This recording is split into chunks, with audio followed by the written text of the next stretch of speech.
नमस्कार. 47व्या व्याख्यानमालेमध्ये मी तुम्हा सर्वांचं मनापासून स्वागत करतो. पावसामुळे आणि नंतरच्या काही तांत्रिक अडचणींमुळे आजचं व्याख्यान सुरू करायला थोडा वेळ लागला आहे. हे खरं असलं तरी सुद्धा आता आपण फेसबुक लाईव्हच्या मार्फत आजच्या व्याख्यानमालेला आजपासून सुरुवात करत आहोत. आणि आजचं पहिलं पुष्प गुंफण्यासाठी आपल्याला डॉक्टर श्रीनंद बापट हे वक्ते म्हणून लाभले आहेत. तर मी श्रीनंद बापट सरांना आधी विनंती करतो की त्यांनी सावरकरांच्या प्रतिमेला पुष्पहार अर्पण करावा.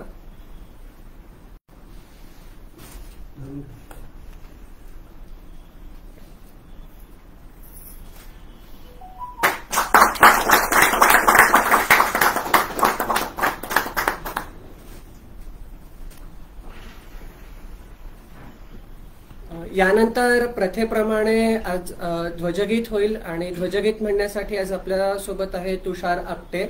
तर मी त्याला विनंती करतो की त्याने ध्वजगीताची सुरुवात करा.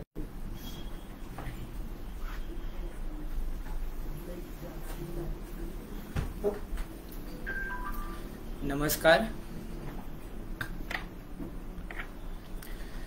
अखिल हिंदू विजय ध्वज हा उभवूया पुन्हा, ध्वज तो लढवूया पुन्हा.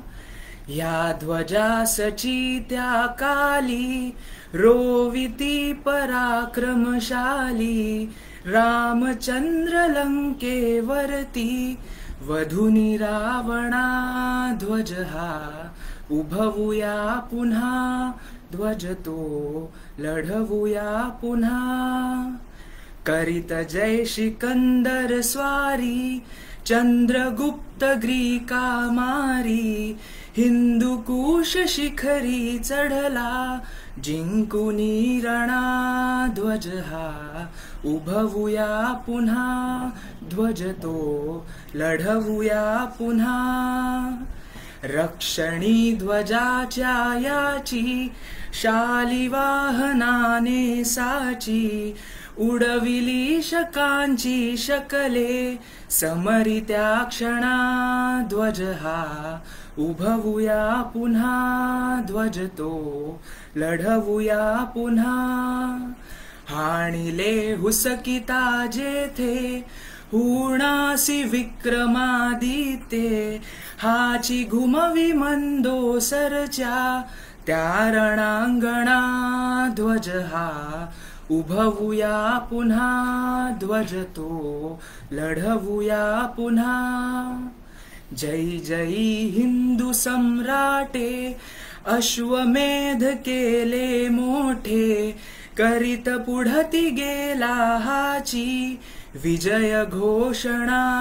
ध्वज हा उभवूया पुन्हा, ध्वज तो लढवूया पुन्हा.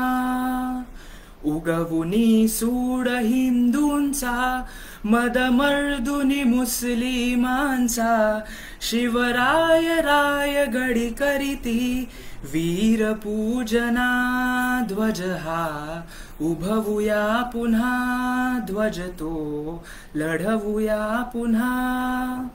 ध्वज हाची धरुनी दिल्लीला, वीर बाहू भाऊ गेला.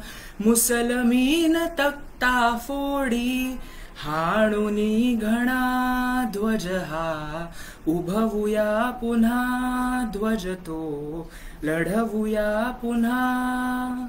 आंग्ल दैत्य तोची आला, सिंधुतून निघाली घाला. बुडविला सिंधू तची त्याही, करुणी कंदना. ध्वज हा उभवूया पुन्हा, ध्वज तो लढवूया पुन्हा. अखिल हिंदू विजय ध्वज हा उभवूया पुन्हा, ध्वज तो लढवूया पुन्हा. नमस्कार.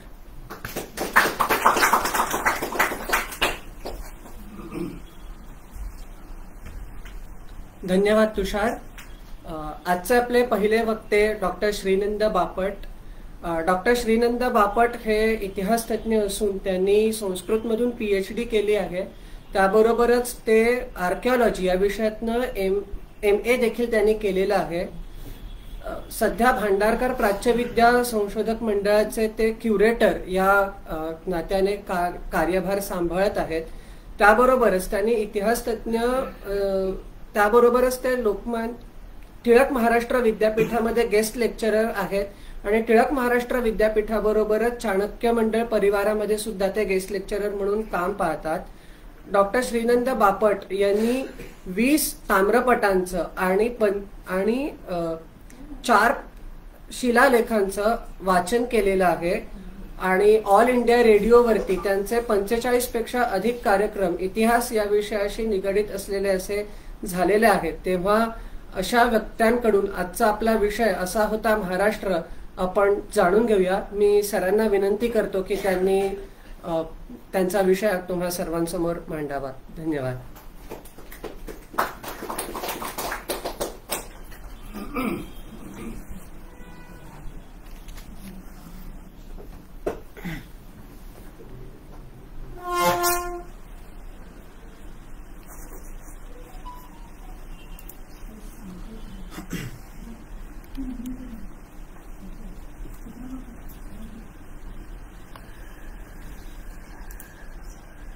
अनिष्ठोपि दविष्ठोपि तथा अत्यंतमसन्नपि प्रत्यक्ष यो येनार्थस्तस्मै शब्दात्मने नमः. स्वातंत्र्यवीर सावरकरांना अभिवादन करून आता आपण या कार्यक्रमाला सुरुवात करतोय. आणि आत्ताचं जे हे 47वे वर्ष या व्याख्यानमालेचं दिसतंय, तर त्याच्यामध्ये मला आपण बोलवलं हा अतिशय मोठा माझा सन्मान आहे. असं केवळ औपचारिकता नाही, पण वस्तुस्थिती म्हणून मी आपल्याला सांगतो. आणि त्याकरता प्रथमच माननीय चित्राताई, गिरीशजी, मिलिंद बेडेकर आणि इतर सर्व या कार्यक्रमाशी संबंधित व्यक्तींचे मी आभार मानतो. प्रथमच या व्याख्यानमालेत यावर्षी माननीय दादा इदाते हे यायचे आहेत, कौशल इनामदार आहेत आणि डॉक्टर भूषण केळकर हे सुद्धा यायचे आहेत. तेव्हा यांच्या बरोबर या कार्यक्रमात सहभागी होता येणं हा एक स्वतंत्र सन्मान माझा आहे. आणि पुन्हा पहिलं व्याख्यान देता येणं हा त्याहीपेक्षा मोठा सन्मान आपण माझा केलाय. त्या सन्मानाला पात्र ठरण्याची इच्छा माझी आहे आणि मी तसा प्रयत्न मात्र जरूर करेन. आजचा दिवस 26 नोव्हेंबर हा भारताच्या इतिहासामध्ये 2 कारणांसाठी अत्यंत महत्वाचा दिवस आहे. पहिली गोष्ट म्हणजे 26 नोव्हेंबर 1949 या दिवशी भारताची घटना ही स्वीकारली गेली आणि मग we shall adopt, enact and give to ourselves this constitution असे त्याचे शेवटचे शब्द होते. आणि भारताच्या इतिहासाच्या दृष्टीने आणि मुंबईच्या विशेषतः इतिहासाच्या दृष्टीने पुढचा एक 26 नोव्हेंबर जो दुर्दैवी होता तोही महत्वाचा दिवस आहे. तो 2008चा दिवस आहे. आणि हे दोन्ही दिवस आज आपण 2 वेगवेगळ्या पद्धतीने साजरे केलेले आहेत. आणि त्याच्यात स्मरण अर्थातच केलं पाहिजे ते तुकाराम ओंबळे यांचं, की ज्यांनी अजमल कसाबला पकडून दिला, स्वतः हौतात्म्य पत्करून. आणि दुसरी बाब म्हणजे त्यामुळे भारताला पुढच्या काळामध्ये परराष्ट्र नीतीमध्ये आणि एकूणच स्ट्रॅटेजीमध्ये फार मोठ्या प्रमाणात मजल मारता आली त्या एका घटनेमुळे. ह्या 26 नोव्हेंबरशी संबंधित असलेल्या 2 घटना ह्या त्याच्यानंतर 26 जानेवारीला घडल्या. म्हणजे 26 नोव्हेंबर 1949 या दिवशी आपली जी घटना मान्य झाली ती घटना 26 जानेवारी 1950ला प्रत्यक्षात लागू झाली आणि डॉक्टर राजेंद्र प्रसाद हे राष्ट्रपती बनले. आणि तसंच एक दुर्दैवाची घटना, परंतु त्याचा पुढचा हे म्हणजे शहीद तुकाराम ओंबळे यांना अशोक चक्र जे मरणोत्तर दिलं जातं ते प्रदान केलं गेलं 26 जानेवारी 2009 या दिवशी. आता मी विषयाकडे येतो. महाराष्ट्र हा फार एक मोठा जुना प्रांत आहे आणि किंबहुना आपला जो सह्याद्री आहे तो सह्याद्री हा भारतातला 2ऱ्या क्रमांकाचा सगळ्यात जुना पर्वत आहे. म्हणजे भारतातला पहिल्या क्रमांकाचा सगळ्यात जुना पर्वत म्हणजे अरावली आणि दुसरा सगळ्यात जुना पर्वत म्हणजे सह्याद्री. तर आपण महाराष्ट्राच्या इतिहासाची सुरुवात काही एका विशिष्ट पद्धतीने करतो किंवा साधारणपणे लोकांना तो माहिती असतो. पण महाराष्ट्राचा जर भूतकाळ, एकूण भूतकाळ जर बघितला आणि त्यातला मानवी भूतकाळ जर बघितला तर तो कदाचित 2 लाख वर्ष इतका जुना असेल असं आपल्याला सहजपणे म्हणता येतं. म्हणजे अगदी अश्मयुगापासूनच्या आणि त्यातही अगदी प्राचीन अश्मयुग, ज्याला पॅलिओलिथिक असं म्हणतात, तिथपासूनच्या वस्त्या आपल्याला महाराष्ट्रामध्ये सापडतात, कोकणात सापडतात. अगदी तुम्हाला पुण्याचं उदाहरण द्यायचं तर पुण्यामध्ये 3 अत्यंत महत्वाची पुरातत्वीय स्थळं आहेत की जी आज तिथं आहेत असं म्हटलं तर कोणी विश्वास ठेवणार नाही. त्याच्यापैकी एक ठिकाण म्हणजे खडकवासला धरण जे आहे त्याच्या जवळ एक पॅलिओलिथिक साईट आहे. त्याच्यानंतर तिथून आपण पुढे आलो तर दुसऱ्या साईटवर तर मुळीच कोणी विश्वास ठेवणार नाही. ती साईट म्हणजे दत्तवाडी. म्हणजे कर्वे रोड कडून जाऊन म्हात्रे पूल जिथं ओलांडला जातो, तो म्हात्रे पूल ओलांडल्यानंतर उजव्या बाजूला जी वस्ती आहे ती दत्तवाडी. ती दत्तवाडी ही ऍक्च्युअली अश्मयुगातली एक साईट आहे आणि तिथे मानवाचे जे अवशेष आहेत ते साधारणपणे 50,000 वर्षापूर्वीचे सापडलेले आहेत, अशी खरं म्हणजे स्थिती आहे. तिसरी साईट आहे ती म्हणजे बनगाळ रोड. तर तिथेही फार जुने अवशेष हे सापडलेले आहेत. त्यामुळे महाराष्ट्राचा प्रागैतिहासिक जो काही सगळा काळ आहे तो साधारणपणे 70,000 वर्ष, 50,000 वर्ष असा खूप मागे आपल्याला नेता येतो. तशी आणखी एक आश्चर्यकारक गोष्ट तुम्हाला सांगतो की रायगड आहे, तर रायगड किल्ला आपण सगळेजण अभिमानाने बघतो, बघायला हवाच, प्रश्नच नाही काही. पण रायगडाच्या खाली पाचाडच्या तिथे एक वाघबीळ नावाची गुहा आहे. ती कदाचित आपल्यापैकी काही ट्रेकर लोक जाऊन पाहत असतील.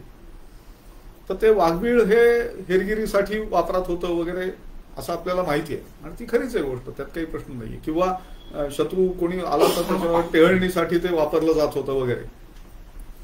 पण वाघबीळ ही मध्य अश्मयुगातली एक साईट आहे आणि तिथे मध्य अश्मयुगातली म्हणजे आजपासून सुमारे 12,000 वर्षापूर्वीची मानवी वस्ती, तिचे अवशेष आणि दगडी हत्यारं तिथं सापडलेली आहेत.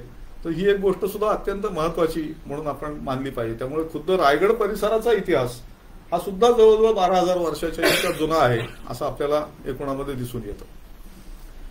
त्याच्यानंतर मग एक पुढचा काळ येतो, त्याला म्हणतात नवाश्मयुग.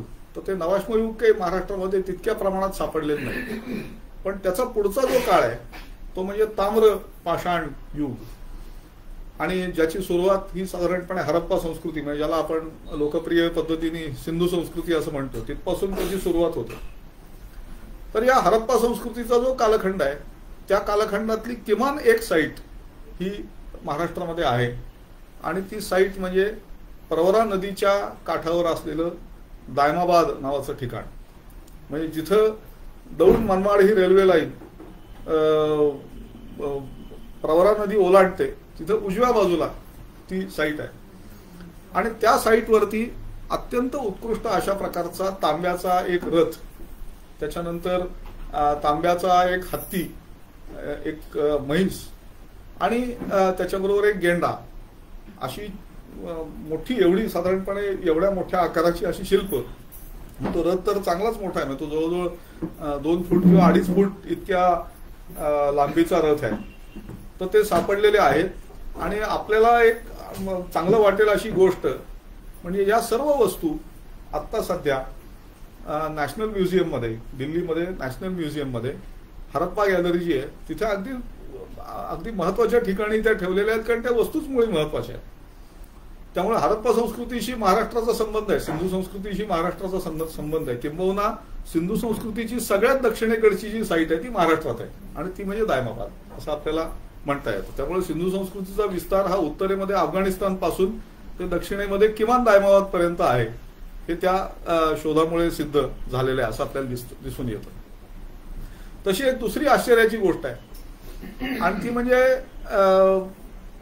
सिंधू संस्कृतीच्या नंतरच्या म्हणजे साधारण आजपासून जवळजवळ 3,500 इसवी सन पूर्व साधारणपणे 2000, ठीक आहे, आजपासून 3,500-4,000 वर्षापूर्वीच्या अशा अनेक साईट्स या महाराष्ट्रामध्ये आहेत. त्या संदर्भातला एक सर्वे हा घेतला गेला होता आणि तो धुळे, जळगाव आणि आजचं आता धुळेचं विभाजन झालं म्हणून नंदुरबार असा सर्वे घेतला गेला होता आणि ह्या केवळ 3 जिल्ह्यांमध्ये, धुळे, जळगाव आणि नंदुरबार या 3 जिल्ह्यांमध्ये मिळून ताम्रपाषाण युगाच्या 168 साईट्स या सापडलेल्या होत्या त्यावेळेला. ही गोष्ट जी मी सांगतोय ती 1960च्या दशकातली आहे. आज पुन्हा सर्वे घेतला तर ती कदाचित साईटची संख्या थोडी जास्तही होईल, पण कदाचित मानवी हस्तक्षेपामुळे ती थोडीशी कमी सुद्धा होण्याची शक्यता आहे. आणि आता नंदुरबार सारखं ठिकाण आहे, तर नंदुरबारला तर पुढचा आणखी सलग इतिहास आहे. म्हणजे एक राष्ट्रकूट घराण्यातली राणी होती, तिचं नाव शील महादेवी. त्या शील महादेवीचा माझ्या आठवणीप्रमाणे इसवी सनाच्या 8व्या शतकाच्या मध्यातला एक ताम्रपट हा सापडलेला आहे. आणि त्या ताम्रपटामध्ये नंदुरबारचा उल्लेख आहे आणि तो नांदीपुरी ग्राम असा उल्लेख केलेला आहे. तर तो नंदुरबारचा उल्लेख आहे. तो ताम्रपट सापडलाय नर्मदेच्या तीरावर. तर तात्पर्य असं आहे की हा एक वेगळ्या स्वरूपाचा संपूर्ण आपल्याला आतापर्यंत आपण कल्पना कदाचित केली नसेल अशा स्वरूपाचा हा इतिहासाचा भाग आहे असं आपल्याला दिसतं. मग या ताम्रपाषाण युगात काय काय सापडलंय, तर वेगवेगळ्या प्रकारची मातीची भांडी आहेत. मग तांबड्या रंगाची भांडी आहेत, त्याच्यानंतर काळ्या तांबड्या रंगाची भांडी आहेत. म्हणजे मग ती बाऊल आहे तर ती अशी सरळ अशी ठेवून भाजली तर ती दोन्ही बाजूनी लाल होते, पण ती उलटी ठेवून भाजली तर ती आतल्या बाजूनी काळी राहते आणि बाहेरच्या बाजूनी तांबडी होते. अशा काळ्या तांबड्या बाउल्स आपल्याला सापडल्या आहेत.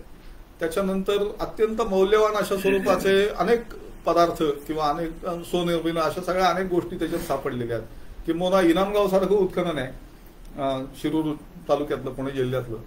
तर त्या ठिकाणी साधारणपणे आजपासून 3500 वर्षापूर्वी दातामध्ये सोनं भरून घेतलेल्या माणसाचे सुद्धा सांगाडा हा सापडलेला आहे आपल्याला. म्हणजे त्या सगळ्या गोष्टींची प्राचीनता केवढी होती त्याची आपल्याला कल्पना ही त्याच्यातून येऊ शकते.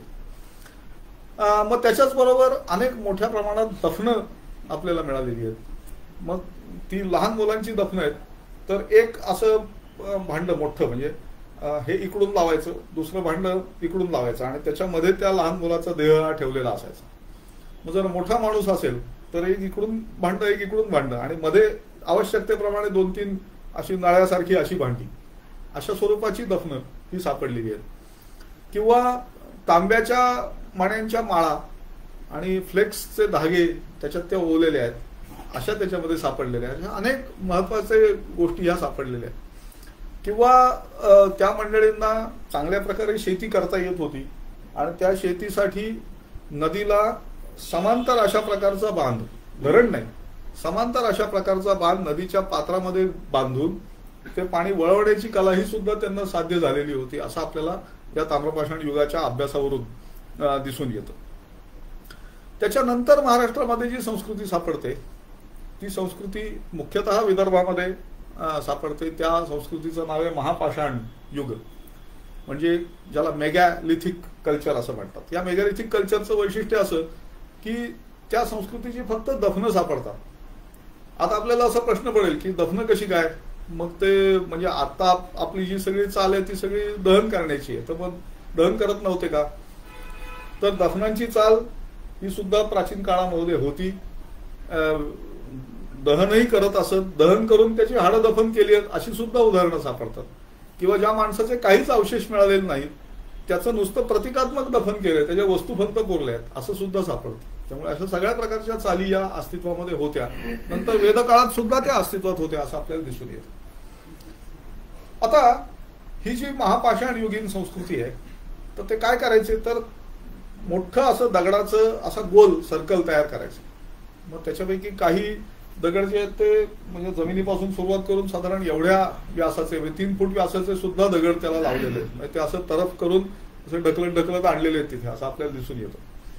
आणि तो बरोबर असा गोल करून त्याच्यामध्ये त्या माणसाला पुरलं जायचं. प्रसंगी त्याचे घोडा हा सुद्धा तिथं जिवंत पुरला जायचा. किंवा त्याचे जे वापरातल्या वस्तू होत्या त्या सुद्धा तिथं पुरल्या जायच्या. आता याच्यात हरप्पा संस्कृतीतले लोक होते ते फार वस्ताद होते. वस्ताद म्हणजे असं की समजा एखादा माणूस फार चांगल्या प्रकारची भांडी वापरत असेल, म्हणजे टेबलवेअर ज्याला आज आपण म्हणू तशी भांडी वापरत असेल तर ते टेबलवेअर दफन केलं जायचं नाही. तशाच प्रकारची अत्यंत साधी अशी क्रूड अशा प्रकारची भांडी तयार करून घेतली जात असत आणि ती पुरली जात असत. आणि टेबलवेअर मात्र घरी सुरक्षित ठेवलं जात असेल. म्हणजे अव्यवहारीपणा हा ती मंडळी करत नसत. आणि मग त्या भांड्यांना खरं म्हणजे बरियल वेअर असं स्वतंत्र शब्दच मुळे अस्तित्वामध्ये आला असं आपल्याला दिसून येतं. तर मुद्दा असा आहे की ह्या महापाषाण युगामध्ये म्हणजे साधारण त्याचा जो काळ आहे तो इसवी सन पूर्व साधारण 1500 ते इसवी सन पूर्व 800 700 काही वेळेला आणखी अलीकडे 300 पर्यंत सुद्धा तो काळ आलेला आहे. आणि त्या काळामध्ये आपल्याला महाराष्ट्रामध्ये पहिल्यांदा लोखंड सापडतं. नाही तर तिथपर्यंतचा जो सगळा कारभार आहे तो तांब्याचा कारभार आहे, त्यामुळे ताम्रपाषाण युग. पण आता महापाषाण युगामध्ये आपल्याला लोखंड हे सापडायला लागतं. आणि मग एक तलवार आहे की ज्याला लोखंडाचं पात आहे आणि तांब्याची मूठ आहे असं हे सापडतं. किंवा घोड्याचे तांब्याचे दागिने सापडतात, लोखंडाच्या इतर वस्तू सापडतात, म्हणजे बारके सुरे सापडतात, बाण्याची टोकं सापडतात, भाल्याची टोकं सापडतात. अशा अनेक लोखंडी वस्तू या काळात सापडायला सुरुवात होते. आणि त्याच काळात महाराष्ट्रामध्ये शेतीचा विस्तार होतो. आता अर्थातच शेती म्हणल्यानंतर आपल्याला असं वाटेल की लोखंड आलं, त्या लोखंडाच्या नांगरामुळे शेती ही मोठ्या प्रमाणात सुरू झाली. तर लोखंडाचा नांगर हे शेतीचं दुसऱ्या क्रमांकाचं साधन आहे. पहिल्या क्रमांकाचं साधन म्हणजे लोखंडाची कुऱ्हाड. कारण त्या कुऱ्हाडीने सगळं जे काही तिथे आधी वनस्पती असतील त्या स्वच्छ करून मग नांगर चालवण्यासारखी परिस्थिती निर्माण होत असते. त्यामुळे कुऱ्हाड ही क्रमांक 1ला आणि नांगर हा दुसऱ्या क्रमांकावर असं आपल्याला सापडतं. त्यामुळे मग ताम्रपाषाण युगामध्ये शेती होत होतीच, पण त्याचा अधिक विस्तार या काळामध्ये झाल्याचं आपल्याला दिसून येतं. आणि मग नंतर जसजशी ही प्रगती देशभर सगळीकडे होत गेली तसतशी आपल्याकडे राज्यांची स्थापना किंवा आधी छोटी शहरं, मग मोठी शहरं, मग राज्य, मग ज्याला जनपद असं म्हणायचे. आजही तो शब्द हिंदीमध्ये रूढ आहे. जनपद म्हणजे जिल्हा थोडक्यात. म्हणजे तर जनपद, मग महाजनपद अशी वाटचाल सुरू झाली. आणि मग ती एक यादी आपल्याला सापडते 16 महाजनपदांची. किंवा ती 16 महाजनपद हा शब्द आपण ऐकला असेल. 16 याचा अर्थ एक्झॅक्टली 16च असा होत नाही. 16 म्हणजे ते कधी 14 असतात, कधी 18 असतात, कधी 16 असतात, कधी 22 असतात, असं वेगवेगळे आकडे आहेत. त्याच्यापैकी सगळ्यात दक्षिणेचा जो जनपद आहे, महाजनपद आहे, तो महाराष्ट्रामध्ये होता. आणि तो मराठवाडा आणि आंध्र प्रदेशचा उत्तर भाग म्हणजे आत्ताचे आंध्र प्रदेशचे आदिलाबाद आणि करीमनगर हे जे जिल्हे आहेत त्या ठिकाणी तो होता. आणि तो म्हणजे अश्मक महाजनपद. आणि आपल्याला माहिती आहे मराठवाड्याचा जो सगळा मुलूक आहे त्याच्यात खूप मोठ्या प्रमाणात खडक हा आहे. ते जे राम गणेश गडकरींनी वर्णन केलंय की राकट देशा कणखर देशा दगडांच्या देशा, ते सह्याद्रीच्या घाटमाथ्याला लागू आहेच, पण ते मराठवाड्याला सुद्धा मोठ्या प्रमाणामध्ये लागू आहे असं आपल्याला दिसून येतं. तर त्यामुळे तो प्रदेश आणि तिथं महाजनपद, अश्मक महाजनपद होतं. मग पुढे आपल्यावरती मौर्यांची सत्ता आली. म्हणजे सम्राट अशोकाने कोकणाकडचा भाग हा जिंकून घेतलेला होता. सम्राट अशोकाने विदर्भाला हात लावला नाही किंवा तो मधल्या मराठवाड्याच्या पट्ट्यात कुठे गेला नाही. तो दक्षिणेकडे गेला आणि विदर्भाला वळसा घालून त्यांनी आपला कोकणपर्यंतचा भाग जो आहे तो ताब्यात घेतला. म्हणजे साधारणपणे आत्ताच्या हिशोबात सांगायचं झालं तर रायगड जिल्ह्याचा काही भाग, त्याच्यानंतर ठाणे, पालघर, मुंबई म्हणजे त्याच्यानंतर नाशिक जिल्हा, कदाचित जळगाव, धुळे जिल्ह्याचा काही भाग हे अशोकाच्या राज्यामध्ये होते. आणि त्याची खूण म्हणून आपल्याला 2-3 अत्यंत महत्वाच्या गोष्टी या सांगायला लागतील. त्याच्यापैकी एक गोष्ट म्हणजे नाला सोपाऱ्याला म्हणजे शूरपारक त्यावेळेचं, त्या शूरपारकाला सापडलेला सम्राट अशोकाचा शिलालेख जो आता सध्या प्रिन्स ऑफ वेल्स म्युझियममध्ये म्हणजे छत्रपती शिवाजी महाराज वस्तू संग्रहालयामध्ये ठेवलेला आहे. आणि त्याच्यामध्ये 2 लेख आहेत. अशोकाचे एकूण 14 आज्ञा किंवा 14 लेख हे प्रसिद्ध आहेत, त्याला एडिक्ट असं म्हणतात. त्याच्यापैकी 8वा लेख आणि 9वा लेख हे आपल्याला सोपाऱ्याला सापडलेले आहेत. बाकीचे सुद्धा तिथे असतील पण ते सापडलेले नाही. आणि त्याच्यापैकी जो 8वा लेख आहे तो आणि 9वा लेख हे दोन्ही लेख हे छत्रपती शिवाजी वस्तू संग्रहालयामध्ये ठेवलेले आहेत. सोपाऱ्यामध्ये अशोकाने बांधलेला एक स्तूप सुद्धा आपल्याला सापडतो आणि त्याचंही उत्खनन झालेलं आहे आणि ते अत्यंत महत्वाची असे ते नगर होतं असं आपल्याला दिसून येतं. आता ह्या सगळ्या पार्श्वभूमीवरती आपल्याला घाट चढून जरा देशावर गेलं तर तिथे एक गुहा सापडते आणि ती गुहा म्हणजे गांधार पाले नावाचं ठिकाण आहे. आपला कारले, भाजे, बेडसे हा जो गुहांचा परिसर आहे त्या परिसरातच ती गुहा आहे, गांधार पालेची गुहा. आणि ती जैन गुहा आहे आणि तेथे एक पोढी म्हणजे एक पाणपोई दिलेली आहे. आणि त्या पाणपोईवरती जो लेख आहे तर त्याच्यामध्ये आपल्याला असं दिसतं की एक बदंत इंद्ररक्षित प्राकृतमध्ये. तर हा जो बदंत इंद्ररक्षित होता, त्या इंद्ररक्षिताने दान केलेली किंवा निर्माण केलेली पाणपोई किंवा टाकं थोडक्यात म्हणजे हे तिथे आहे आणि त्याच्या संदर्भातला तो लेख आहे. आणि एक गोसाल नावाचा एक दुसरा कोणी जैन साधक होता, तर त्याचाही उल्लेख हा आपल्याला त्या लेखामध्ये सापडतो. हा जो लेख आहे तो त्या नमोकार मंत्राच्या सुरुवातीने सुरू होतो. नमो अरिहंताणम असं त्याचं पहिलं वाक्य आहे. आणि तो लेख सम्राट अशोकाच्या लेखापेक्षाही जुना असावा असं विद्वान त्यातल्या अक्षरांच्या रचनेवरून मानतात. तर तसं जर ते खरंच असेल तर त्याचा अर्थ सम्राट अशोकाच्या शिलालेखांपेक्षाही जुना असलेला लेख हा महाराष्ट्रामध्ये आहे, आपल्याकडे आहे, असा थोडक्यात त्याचा अर्थ होतो. मग सम्राट अशोकाच्या नंतर साधारणपणे पुढे 50 वर्षामध्ये 55 वर्षामध्ये म्हणा मौर्यांचं साम्राज्य एकूणच लयाला गेलं. आणि मग उत्तरेमध्ये शुंगांचं राज्य निर्माण झालं आणि त्याचबरोबर दक्षिणेमध्ये जो वंश आला, जो महाराष्ट्राचा आद्य राजवंश म्हणला पाहिजे, तर तो म्हणजे सातवाहन. त्यामुळे सातवाहनांचं राज्य, ज्यांची पहिली राजधानी ही जुन्नरमध्ये होती, जुन्नरमध्ये होती आणि नंतर जे गुजरातमधले शकक क्षत्रप होते त्यांच्याशी त्यांचं लढाई झाल्यानंतर ती राजधानी पैठणला हलवली गेली. पण सातवाहनांची पहिली राजधानी जुन्नरमध्ये होती. आणि सातवाहन आणि तत्कालीन ओरिसाचा राजा महामेघवाहन नावाचं घराणं तिथं होतं. त्या महामेघवाहन घराण्यातला राजा खारवेल यांची लढाई झालेली होती. आणि त्या लढाईमध्ये खारवेलांनी पश्चिमेकडे सरकण्याचा प्रयत्न केला, पण सातवाहनांनी त्याला अडवलं. आणि कुठे अडवलं तर कण्णबेण्णा या नद्यांवर अडवलं. तर काही इतिहासकार असं मानत होते की कण्णबेण्णा म्हणजे कृष्ण आणि वेण्णा, म्हणजे पार तो महाबळेश्वर पर्यंत येऊन पोहोचला होता असा थोडक्यात त्याचा अर्थ. ओरिसाचा राजा महाबळेश्वर पर्यंत येऊन पोहोचला होता असं पहिल्यांदा मानलं जात होतं. पण नंतर वावी मिराशीन सारख्या मोठ्या संशोधकांनी असं सिद्ध केलं की त्या कण्णबेण्णा या नद्या म्हणजे नागपूर जिल्ह्यामधल्या कन्हान आणि वैनगंगा या नद्या आहेत. तर त्यामुळे ओरिसाचा राजा तिथपर्यंत येऊन गेलेला होता आणि सातवाहनांचं राज्य हे एक प्रकारे कन्हान आणि वैनगंगेपर्यंत म्हणजे विदर्भापर्यंत पसरलेलं होतं असं आपल्याला दिसतं. त्यामुळे साधारणपणे आत्ताच्या पुणे जिल्ह्यापासून ते नागपूरपर्यंत एवढा प्रदेश हा केव्हा तरी सातवाहनांच्या अधिकाराखाली होता असं आपल्याला म्हणता येतं. हा जो म्हणजे सातवाहनांवर खारवेलांनी केलेल्या हल्ल्याचा जो शिलालेख आहे तो भुवनेश्वरमध्ये आहे. तुमच्यापैकी अनेक जण भुवनेश्वरला गेलेले असतील, तर जर त्यांनी उदयगिरी आणि खंडगिरी या गुहा जर बघितल्या असतील तर त्यातल्या खंडगिरी गुहेमध्ये तो लेख असा वर, त्याला हाती गुंफा असं म्हणतात कारण ते हत्तीच्या पाठीसारखी आपला पोटासारखी अशी ती गुहा आहे, तिथं तो लेख आहे असं आपल्याला दिसून येतं. त्याच्यात हा सगळा उल्लेख त्यांनी केलेला आहे. त्याच्या पुढं आपल्याला असं दिसतं की हा जो श्री सातकर्णी नावाचा अत्यंत महत्वाचा राजा हा सातवाहन घराण्यामधला होऊन गेला. सातवाहनांचा जो संस्थापक होता त्याचं नाव सिमुक किंवा शूद्रक असं त्याचं संस्कृत मधलं नाव येतं.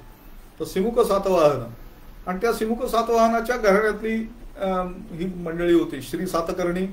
आणि त्या श्री सातकर्णीची पत्नी, तिचं नाव नागनिका, ती एक अत्यंत प्रसिद्ध अशा प्रकारची राणी होती. आणि तिने अनेक यज्ञ हे करून घेतलेले होते आणि ते सांगणारे लेख हे आपल्याला नाणेघाटच्या गुहेमध्ये सापडतात.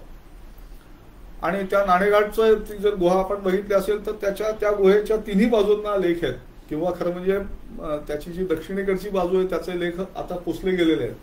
पण त्याची बरोबर पश्चिम आणि पूर्व बाजूचे लेख शाबूत आहेत आणि दक्षिणेकडच्या बाजूचे लेख आहेत ते पुसले गेलेले.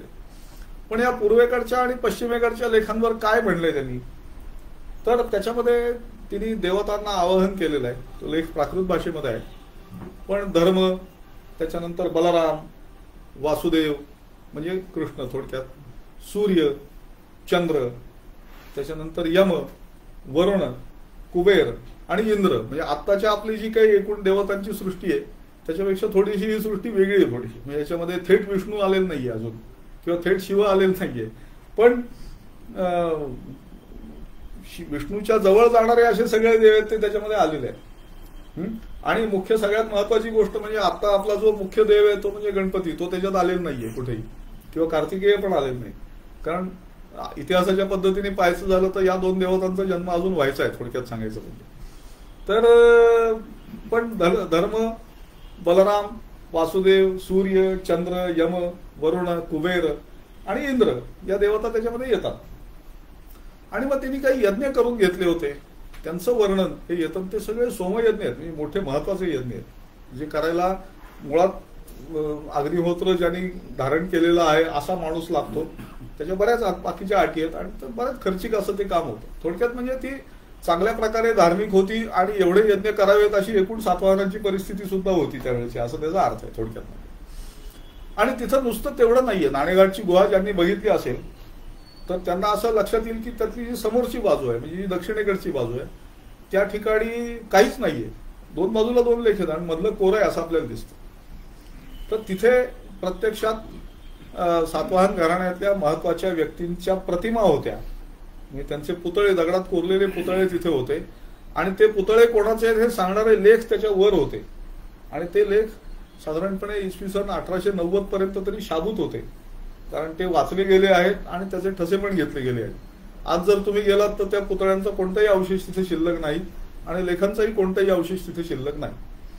पण तो सिमुक सातवाहन म्हणजे घराण्याचा पहिला राजा, त्याच्यानंतर श्री सातकर्णी आणि त्याची पत्नी नागणिका, त्यांची मुलं आणि नागणिकेचे वडील, म्हणजे त्यांचं नाव तिथं दिलेलं आहे त्रनकयिर असं त्यांचं नाव दिलेलं आहे. एवढ्या सगळ्या मंडळींचे पुतळे, एकूण 6 पुतळे तिथे होते. आणि एक प्रकारे हे म्हणजे राजमंदिरच म्हणायला पाहिजे, त्या राजांच्या किंवा त्या घराण्याचं स्मारक म्हणून तयार केलेलं अशा प्रकारचं ते ठिकाण होतं असं आपल्याला म्हणता येतं. तेव्हा राजेशाहीच होती, त्यामुळे असं करायला काही हरकत नव्हती. आज तसं करावं का नाही असा प्रश्न कोणी विचारू शकेल जरूर. आता ह्याच्यानंतर असं झालं की पश्चिमेकडे क्षत्रप नावाचं एक घराणं हे अस्तित्वामध्ये आलं. उत्तरेमध्ये कुशाण सम्राट हे निर्माण झाले आणि पश्चिमेकडे गुजरातमध्ये शक क्षत्रप यांची सत्ता आली. आणि मग त्याच्यातला जो एक नहपान नावाचा राजा होता, त्या नहपान ह्या राजाच्या जावई, त्याचं नाव ऋषभदत्त. तर त्या ऋषभदत्ताने सातवाहनांच्या राज्यावर स्वारी केली आणि त्या स्वारीमध्ये सातवाहनांचा जो तत्कालीन राजा होता त्याचं नाव शिवश्री सातकर्णी. त्या शिवश्री सातकर्णीचा सपाटून पराभव झाला, तो बहुतेक मारलाच गेला त्याच्यामध्ये. आणि मग सातवाहन हल्ले, ते तिथून हल्ले ते पैठणला गेले. त्यामुळे आपल्याला सातवाहनांची जी राजधानी माहिती आहे ती पैठणी माहिती आहे, पण त्याची मूळची राजधानी होती जुन्नर. ते पैठणला गेले आणि तिथं ते राज्य काहीतरी स्वरूपात चालू राहिलं. पण या शिवश्री सातकर्णीचा मुलगा, ज्याचं नाव गौतमीपुत्र सातकर्णी, तो गौतमीपुत्र हा अत्यंत पराक्रमी होता आणि त्यांनी शकांचा पराभव केला. त्यांनी इतरही अनेक पराक्रम केले. त्यामुळे महाराष्ट्राचा पहिला सम्राट कोण असं जर प्रश्न विचारला तर गौतमीपुत्र सातकर्णी असं त्याचं उत्तर द्यायला लागतं. कारण आजचा संपूर्ण महाराष्ट्र आणि नर्मदेपर्यंतचा प्रदेश, गुजरात मधला काही प्रदेश, आंध्र प्रदेश मधला काही प्रदेश, कर्नाटकातला काही भाग, असं सगळं त्याचं प्रचंड मोठं राज्य होतं. आता एक गंमत अशी आहे की ह्या एवढ्या सगळ्या गोष्टी माहीत कशा आपल्याला, तर आपण नाशिकला जर गेलो तर नाशिकला जी पांडव लेणी आहेत ती पांडवांशी त्याचा संबंध नाहीये वस्तुतः. प्राकृत भाषेमध्ये पंडव या शब्दाचा अर्थ जुनी असा होतो, त्यामुळे ती पंडव लेणी म्हणजे जुनी लेणी, तर त्याचा पांडवांशी संबंध आपण नंतर जोडलेला आहे. पांडव जर एवढी लेणी खोदत बसले असते तर त्यांना राज्य कधीच परत मिळालं नसतं, त्यामुळे तो काही प्रश्न उद्भवत नाही. पण तिथे ती लेणी आहेत आणि त्या लेण्यांमध्ये एका गुहेमध्ये नहपानाचा लेख आहे हे सांगणारा 10व्या गुहेमध्ये की मी सातवाहनांचा सपाटून पराभव केलेला आहे. आता हा लेख झाला. हा जो गौतमी पुत्र होता त्या गौतमी पुत्राचा मुलगा, त्याचं नाव वासिष्ठीपुत्र, त्या वासिष्ठीपुत्राचा लेख हा आपल्याला शेजारच्या एका गुहेमध्ये सापडतो, 3ऱ्या गुहेमध्ये.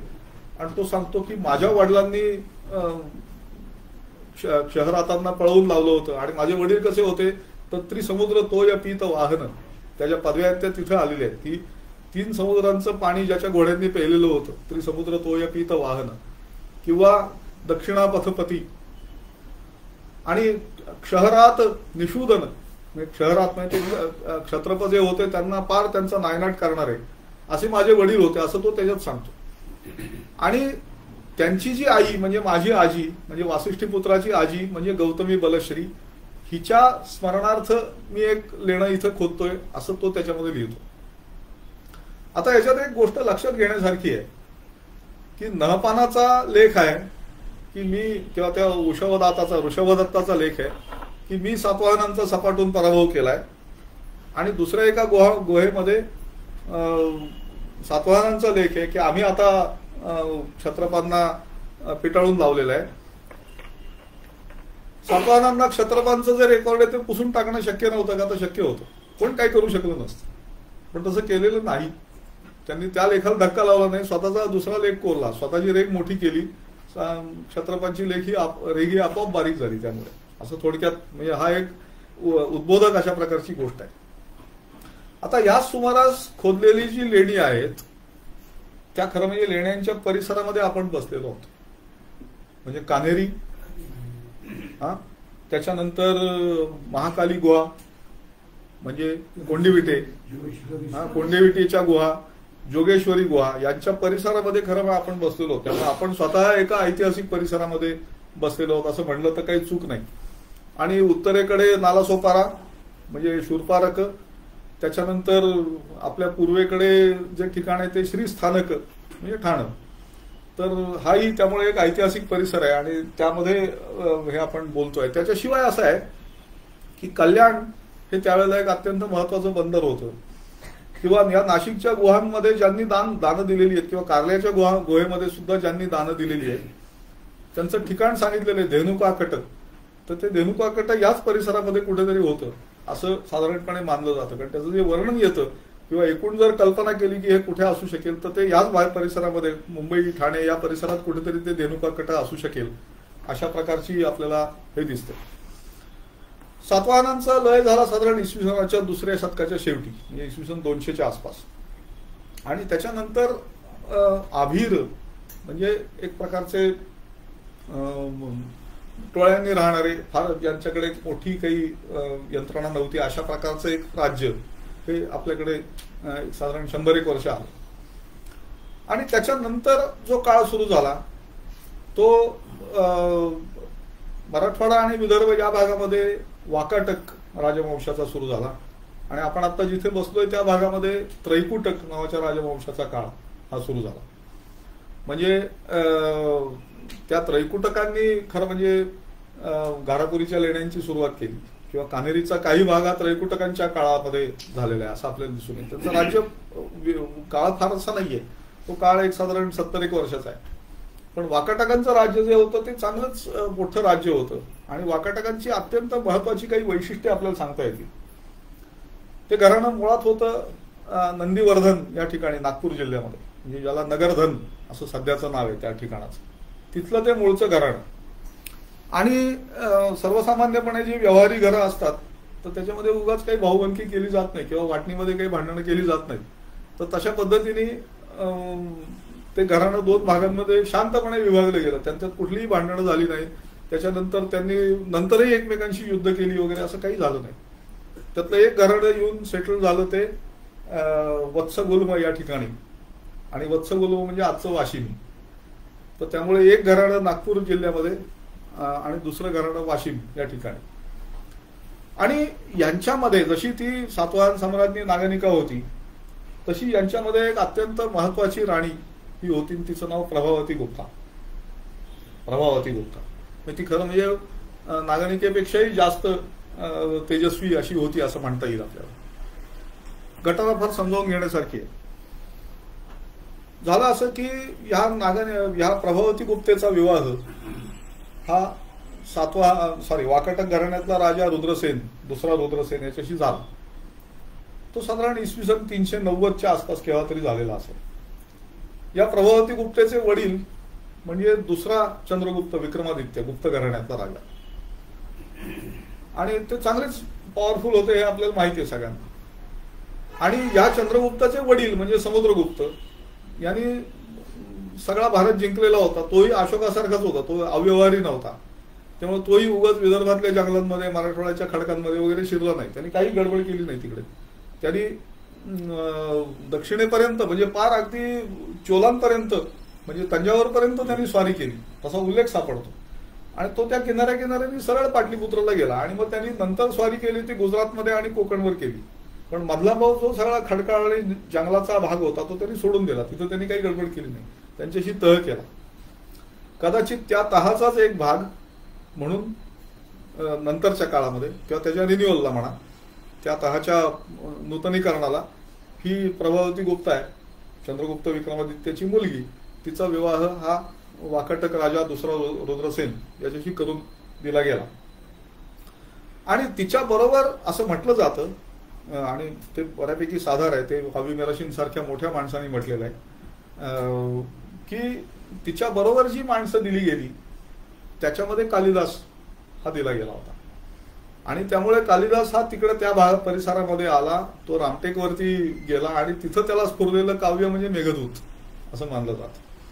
आणि तिथून तो आणखी दक्षिणेकडे कदंबांच्या राज्यामध्ये गेला आणि तिथं त्यांनी तयार केलेली रचना, पण ती आता आपल्याला सापडत नाही, त्या रचनेचं नाव कुंतलेश्वर दौत्य असं म्हटलं जातं. या प्रभावती गुप्तेबद्दल माहिती समजावून घेण्यासारखी आहे. ती अशी आहे की प्रभावती गुप्ता ही तिचा विवाह झाला, तिला 3 मुलं झाली. त्याच्यापैकी पहिल्याचं नाव आहे दिवाकर सेन, दुसऱ्याचं नाव आहे दामोदर सेन आणि तिसऱ्याचं नाव आहे प्रवर सेन. ही 3 मुलं तिला झाली. आणि तिचा नवरा म्हणजे हा वाकाटक रुद्रसेन हा इसवी सन 396च्या आसपास केव्हा तरी वारला. आता ती मुलं होती ती लहान होती, म्हणजे 5 वर्षापासून 1 वर्षापर्यंत अशी त्या मुलांची वय साधारणपणे होती. तर ह्या प्रभावती गुप्तेनी कदाचित गुप्त घराण्यातून जे काही आलेली मंडळी होती त्यांच्या सहाय्याने असेल आणि वाकाटकांच्या बाकीच्या लोकांच्या मदतीने असेल, पण तिने पुढे 14 वर्ष राज्य चालवलं. आणि त्यातला जो मोठा मुलगा होता दिवाकर सेन त्याला मांडीवर घेऊन तिने 14 वर्ष राज्य चालवलं. तिचे 3 ताम्रपट उपलब्ध आहेत, तिचे स्वतःच्या नावाने दिलेले. आणि त्याच्यामध्ये आता जे पहिले 2 ताम्रपट आहेत तर त्याच्यापैकी एका ताम्रपटावर सील आहे, एकाचं मिळालेलंच नाहीये, पण एकाचं जे सील आहे म्हणजे मुद्रा आहे त्याच्यावर काय म्हणते ती की वाकाटक ललामस्य क्रमप्राप्त नृपश्रिया जनन्या युवराजस्य शासनम रिपु शासनम. जो युवराज आहे त्याच्या आईचं असं शासनम, शासनावरती श्लेष आहे तिथं. शासन म्हणजे लेख, शासन म्हणजे सरकार. शासनम रिपु शासनम, शत्रूंना शिक्षा करणारा आहे असं थोडक्यात. आता हा जो काळ आहे तो 396 ते 410, 14 वर्ष. त्याच्यानंतर दुर्दैवाने तो दिवाकर सेनही वारला. मग दामोदर सेन हा सुद्धा म्हटलं तर लहानच होता, त्याला मदतीला घेऊन तिने पुढे आणखी 10 वर्ष राज्य केलं. आणि दुर्दैवाने साधारण 410च्या आसपास तोही वारला. आणि मग नंतर प्रवरसेन हा गादीवर आला. प्रवरसेन गादीवर आला तेव्हा तो मोठा होता, चांगला वयात आलेला, व्यवस्थित होता. प्रवरसेनाच्या 19व्या राज्यवर्षामध्ये या प्रभावती गुप्तेचा आणखी एक ताम्रपट सापडतो आणि त्याच्यामध्ये तिची जी मुद्रा आहे ती बदललेली आहे. ती मुद्रा असं सांगते की विक्रांतयोर जनन्यास्तु वाकाटक नरेंद्र यो, म्हणजे 2 वाकाटक राजे त्यांची आई असलेल्या प्रभावती गुप्तेचं शासनम रिपु शासन. तर हे 2 म्हणजे कोण, तर दिवाकर सेन जो ज्याला मांडीवर घेऊन राज्य केले तो नाही, पण दामोदर सेन आणि प्रवर सेन या 2 राजांची आई असलेल्या प्रभावती गुप्तेचं असं आपल्याला दिसतं त्याच्यामध्ये. आणि त्यामुळे जर समजा अशी तुम्ही कल्पना करा की 390च्या आसपास तिचा विवाह झालेला असेल तर ती साधारणपणे त्यावेळेला एक 15-16 वर्षाची तर असेल किमान. म्हणजे तिचा जन्म इसवी सन 374 वगैरेचा काहीतरी असू शकेल किंवा 370च्या आसपासचा असू शकेल. तिथपासून प्रवरसेनाचं राज्यवर्ष 19 म्हणजे इसवी सन 439 तिथपर्यंत ती हयात आहे, तिच्या नावाने काम चालू आहे असं आपल्याला दिसतं. आता हिने 14 वर्ष अधिक 10 वर्ष 24 वर्ष राज्य चालवलंय. प्रभावती गुप्तेबद्दल सिनेमा निघत नाही, सिनेमा निघतो रझिया सुलतानाबद्दल. रजिया सुलतानांनी 4 वर्ष राज्य केलंय, ते पुरुष वेशात केलंय. ज्या क्षणी लक्षात आलं दिल्ली सल्तनतीतल्या लोकांच्या की ही बाई आहे, पुरुष नाहीये, त्या क्षणी तिला खतम केलेलं. तिच्यावर सिनेमा निघतो. प्रभावती गुप्तेवर सिनेमा निघत नाही, अजून तरी निघालेला नाही. आता सध्या दक्षिणेमध्ये काही प्रयत्न चालू आहेत, म्हणजे चालुक्य सम्राट पुलकेशी याच्यावर एक सिनेमा आता निघालेला आहे. कसा निघालाय मला माहित नाही, मी काही तो रेकमेंड करत नाहीये तुम्हाला, पण म्हणजे काय मीच पाहिलेलं नाही अजून, पण तो निघालेला आहे. काहीतरी हालचाली तशा स्वरूपाच्या चालू आहेत, काही का असेल. आणि वाकाटकांचं आपण जर नुसती लेखन पद्धती बघितली तर लक्षात येतं की हे किती व्यवस्थित मंडळी असली पाहिजे. कारण सगळे जे काही कर आहेत ज्याच्यातून सवलत दिलेली आहे त्या सगळ्या करांची नावं ही आपल्याला त्या ताम्रपटामध्ये अत्यंत स्वच्छपणे व्यवस्थितपणे लिहिलेली सापडतात. यामध्ये कुठलीही काटकसर ठेवलेली नाही. अमुक करांचं उत्पन्न हे त्या दान घेणाऱ्या माणसाला मिळेल अशा स्वरूपाचं स्पष्ट मजकूर असतो. आणि त्याच्याबरोबर डिस्प्यूट करायला सरकारी अधिकाऱ्याला जागा ठेवलेली नाही की याचं उत्पन्न द्यायचं का नाही, हे द्यायचं का नाही, ते द्यायचं का नाही, लिहिलेलं आहे सगळं त्याच्यामध्ये. अशा पद्धतीचा अत्यंत व्यवस्थित कारभार त्यांचा असला पाहिजे असं आपल्याला याच्यावरून दिसून येतं. आज सुद्धा स्थिती अशी आहे की ताम्रपट आणि शिलालेख हे मोठ्या संख्येने सापडतात, आत्ता सुद्धा सापडतात. म्हणजे ती शाखा बंद झालेली नाही. आता उदाहरणार्थ या वाकाटकांचंच एक सील म्हणजे एक मुद्रा ती साधारणपणे 2-3 वर्षापूर्वी उपलब्ध झाली होती. आणि ती जी मुद्रा आहे ती नरेंद्र सेन नावाचा ह्या वत्सगुल्म म्हणजे वाशिमच्या शाखेचा जो राजा होता त्याची ती मुद्रा आहे. आणि नरेंद्र सेनाचा मुलगा पृथ्वीशेन याची ती मुद्रा आहे. त्यामुळे आज सुद्धा गोष्टी सापडतात. आत्ता सुद्धा ऍक्च्युली आमच्याकडे आणखी जवळजवळ 4 ताम्रपटांचं वाचन आत्ता चालू आहे या क्षणी सुद्धा. आणि जर तुम्ही आर्किओलॉजिकल सर्व्हेचा म्हैसूरचा विभाग बघितला तर तिथे सुमारे 85,000 शिलालेख आणि ताम्रपटाचे ठसे त्यांच्याकडे उपलब्ध आहेत की जे वाचायला पाहिजे आहेत. आणि ते उपलब्ध करून देतात. मुख्य म्हणजे ते देतच नाहीत वगैरे अशी तक्रार करायला काही जागा नाही, ते उपलब्ध करून देतात. किंबहुना आता त्यांच्याकडे योजना अशी आहे की ते सर्व जे ठसे आहेत ते डिजिटाईज करायचे आणि वेबसाईटवर उपलब्ध करून द्यायचे फुकट, की कोणी या डाउनलोड करा, वाचा आणि त्याच्यावर लेखन करा, संशोधन करा. सामग्री उपलब्ध नाही असं म्हणून रडू नका. अशा प्रकारची एक योजना ही त्यांच्याकडे आहे. बघू ती कशी होते, यशस्वी होते का नाही होत ते आपल्यावर अवलंबून आहे. पण तशा प्रकारची एक चांगली योजना त्यांच्याकडे आहे ही मात्र वस्तुस्थिती आहे. आता ह्या सगळ्या काळाच्या पुढचा जो महाराष्ट्रातला काळ आहे तोही तितकाच महत्वाचा काळ आहे आणि तो चालुक्यांचा काळ आहे. म्हणजे बादामी म्हणजे वातापी, आपण बदामी असं म्हणतो पण प्रत्यक्षामध्ये कन्नडमधलं त्या गावाचं नाव बादामी असं आहे, कारण ते मूळचं वातापी याच्यावरून ते येतं. तर या चालुक्यांची सत्ता ही साधारणपणे इसवी सनाच्या 5व्या शतकाच्या शेवटी प्रस्थापित व्हायला लागली. आणि त्यांच्यापैकी जो अत्यंत महत्वाचा राजा होता तो म्हणजे पुलकेशी, दुसरा पुलकेशी. हा दुसरा पुलकेशी जो होता तर त्यांनी हर्षवर्धनाचा पराभव केला होता. आणि त्यांचं या चालुक्य वंशाचं महत्व असं की आज भारतामध्ये ज्या काही मंदिर शैली अस्तित्वामध्ये आहेत म्हणजे नागर शैली, द्राविड शैली वगैरे याची एक प्रकारे एक मोठी प्रयोगशाळा ही चालुक्यांच्या राज्यामध्ये होती. आणि ती जे तो एक त्रिकोण आहे ऐहोळे, पट्टदकल आणि बादामी, आणि मग दुसरी त्याला ठिकाणं जोडायची तर आलमपूर नावाचं एक ठिकाण आहे किंवा आणखी आसपासची जी काही ठिकाणं आहेत तिथे, किंवा नंतरच्या याच्यामध्ये ओरिसामध्ये सुद्धा ते आपल्याला अनेक या संदर्भातले प्रयोग केलेले सापडतात. तर तसं एक फार मोठं कलेला चालना देण्याचं काम हे वाकाटकांनी केलं होतं असं आपल्याला दिसून येतं. आणि ह्या पुलकेशीचा इसवी सन 634चा एक शिलालेख आहे. तो त्या ऐहोळ्याच्या एका जैन मंदिरावर, मेघुती मंदिर त्याचं नाव, तिथं तो शिलालेख आहे. आणि त्याच्यामध्ये त्याच्या पराक्रमाचं सविस्तर वर्णन केलंय. या लेखाचं महत्व असं आहे की त्याचा काळ हा अगदी आपल्याला पक्का सांगता येतो. आणि तो इसवी सन 634, शक 556 आणि कलियुगाब्द, आज कलियुगाब्द चालू आहे तो 5124 हा चालू आहे या क्षणी, कारण त्याच्यामध्ये 3101 वर्षाचा फरक आहे.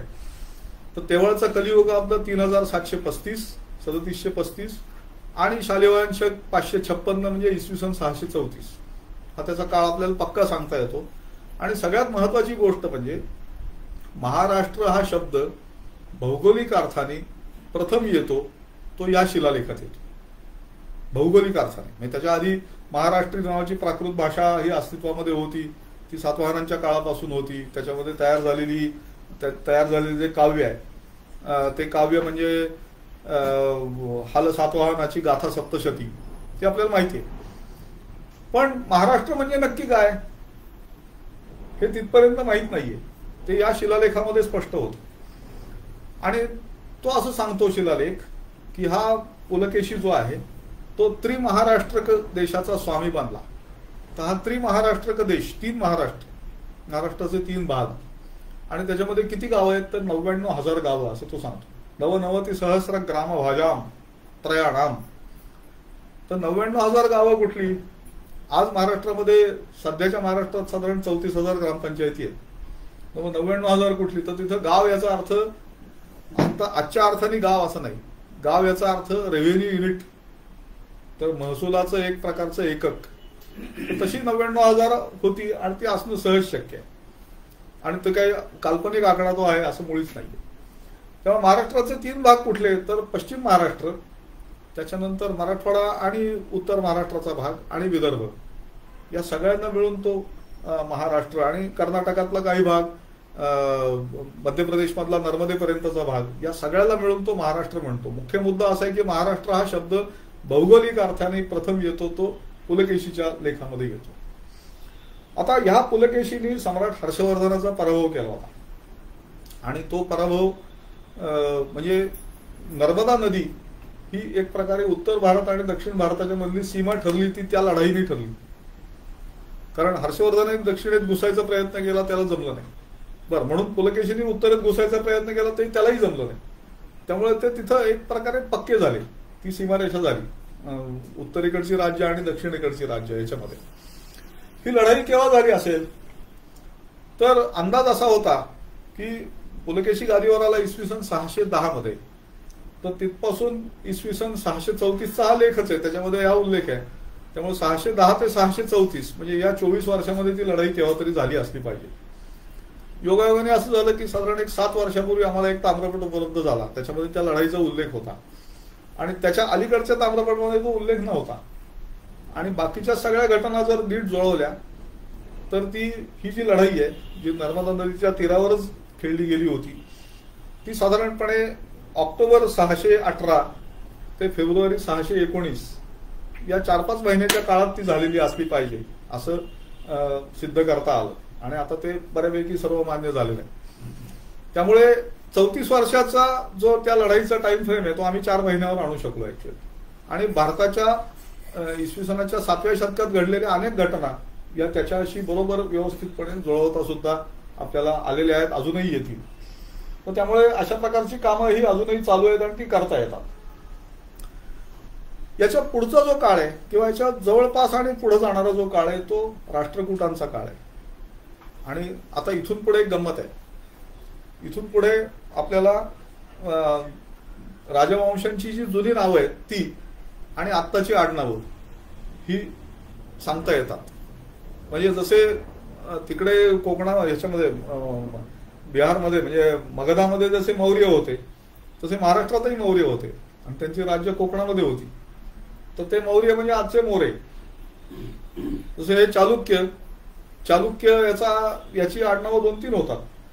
एक म्हणजे चाळके हे आडनाव होतं, दुसरं गुजरातमध्ये सोळंकी हे आडनाव होतं. तसं हे राष्ट्रकूट म्हणजे राठोड. राष्ट्रकूट म्हणजे राठोड. किंवा नंतर आपल्याला ठाण्याला आणि कोल्हापूरला एक शिलाहार हा राजवंश आला, तर शिलाहार म्हणजे शेलार. तर असं ते आपल्याला सहजपणे सांगता येतं. चाहमान म्हणजे चव्हाण. मुद्दा असा आहे की हे राष्ट्रकूट जे होते तर त्यांच्याही अनेक राजधान्या होत्या. त्यांनी बरेच स्थलांतर केली. ते मुळात उत्तरेतून आले असं त्यांचा दावा होता, तो खराही असेल. पण त्यांची एक राजधानी होती ती नांदेड जिल्ह्यामध्ये कंधारमध्ये होती. दुसरी राजधानी होती ती सोलापूर पासून आपण त्या मद्रासकडे किंवा हैदराबादकडे जाणाऱ्या लाईनने पुढे गेलो की एक मालखेड नावाचं ठिकाण लागतं. ते मालखेड म्हणजे जुना मान्य खेटक, तिथं त्यांची राजधानी होती. आणि हे राष्ट्रकूट घराणं हे फार महत्वाचं घराणं होतं, कारण सगळा पश्चिम भारत जवळजवळ त्यांनी व्यापलेला होता. राजस्थान पासून ते तुंगभद्रा नदीपर्यंत एवढी त्यांची सत्ता होती. आणि या घराण्याचं असलेली फार महत्वाची देणगी, आपल्याला असलेली देणगी म्हणजे वेरूळचं कैलास लेणं. वेरूळच्या लेण्यांचं काम आधीपासून चालू आहे, पण कैलास लेणं हे केवळ भारतातलं नाही तर जगातलं सर्वात मोठं मानवनिर्मित लेणं आहे. आणि त्याच्यासाठी किती दगड खोदून काढला असा अभ्यास झालेला आहे, त्याचा हिशोब झालेला आहे. आणि असं लक्षात आलंय की 13 लाख घनफूट 13 लाख घनफूट एवढा दगड हा वेरूळच्या लेण्यासाठी खोदून बाहेर काढला गेलेला आहे असं आपल्याला दिसून येतं. तर त्यामुळे अत्यंत महत्वाची अशी मोठी कामं ही या राष्ट्रकूटांनी केली असं आपल्याला दिसून येतं. मग हे सगळं चालू आहे तर पहिल्यांदा आपल्याला असं दिसतं की सातवाहनांचे जे लेख आहेत ते प्राकृत भाषेमध्ये आहेत. मग वाकाटकांचा सुरुवातीचे 1-2 लेख आहेत ते संस्कृत प्राकृत अशा मिश्र भाषेमध्ये आहेत. नंतर ते संस्कृतकडे वळले. चालुक्यांचे लेख हे सगळे जवळजवळ सगळे लेख संस्कृतमध्ये आहेत. पण चालुक्यांचे शेवटचे आणि चालुक्यांच्या इतर शाखांचे जे लेख आहेत ते संस्कृत, मग कन्नड, तेलुगू असे वळायला लागतात हळूहळू. तर राष्ट्रकूटांचेही लेख हे मुळात पहिल्यांदा संस्कृतमध्ये आहेत. त्याचा काही शेवटचा भाग इतर थोड्याशा भाषांमध्ये असतो. पण हा जो काळ आहे याच्यामध्ये आत्ताच्या मराठीचा विकास व्हायला सुरुवात झालेली आहे. आणि त्याचा जो पहिला अगदी निश्चितपणे सांगता येतो असा जो लेख आहे तो इसवी सन 1018चा आणि तो कुडल या ठिकाणी आहे. म्हणजे सोलापूर जिल्हा जो आहे, सोलापूर पासून आपण विजापूरच्या रस्त्याला जायला लागलो की 42 किलोमीटरवरती डावीकडे कुडल नावाचं ठिकाण आहे. ते कुडल या शब्दाचा कन्नडमध्ये अर्थ संगम असा आहे. तो संगमच आहे, तिथे 2 नद्यांचा संगम आहे, भीमा आणि सीना या 2 नद्यांचा संगम आहे. तर तिथे इसवी सन 1018चा लेख आहे आणि तो मराठीमध्ये आहे. आणि त्यातलं शेवटचं वाक्य आहे ते तर फारच सुंदर आहे की हा जो लेख वाचेल, जो माणूस हा लेख वाचेल त्याचा विजय होईल असं ते वाक्य आहे. म्हणजे वाची तो विजेता होई वा असं ते वाक्य आहे ऍक्च्युअली. आणि ते फार महत्वाचं वाक्य आहे असं खरं म्हणजे म्हणता येईल. मग त्याच्यानंतर आपल्याला मराठी लेख हे सापडायला लागतात. म्हणजे आता उदाहरणार्थ दिव्यागरचा ताम्रपट आहे, त्याची पण हकीकत सांगण्यासारखी आहे. तो इसवी सन 1060चा आहे आणि ती आपल्याला नक्कीच आवडेल ती गोष्ट ऐकायला.